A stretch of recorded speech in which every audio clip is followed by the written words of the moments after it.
पुढची बातमी पाहूयात। माजी आमदार हर्षवर्धन जाधव अॅट्रॉसिटीतून निर्दोष मुक्तता त्यांची करण्यात आली। पानटपरीच्या वादातून त्यांनी एक जातीवाचक शिवीगाळ सुद्धा केलेली होती। जीवे मारण्याची धमकी सुद्धा दिल्याचा आरोप त्यांच्यावरती होता।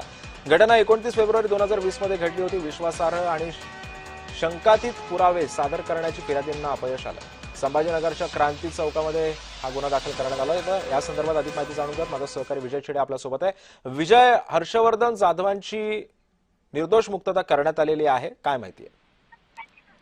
नक्कीच जर बघितलं तर 2020 साली जे आहे ते पानटपरीच्या वादामधून माजी आमदार हर्षवर्धन जाधव यांनी एका पानटपरी चालकाला जातीवादक शिवीगाळ केल्याप्रकरणी क्रांती चौक पोलीस ठाण्यामध्ये अॅट्रॉसिटीनुसार गुन्हा दाखल करण्यात आला होता। मात्र त्यानंतर जर बघितलं तर त्या संबंधित व्यक्तीने ठोस पुरावे जे आहे ते न्यायालयात सादर केले नाही।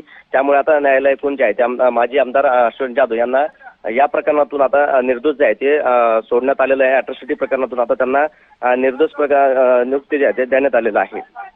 नक्कीच विजय, धन्यवाद तू दिलेल्या सविस्तर माहितीबद्दल।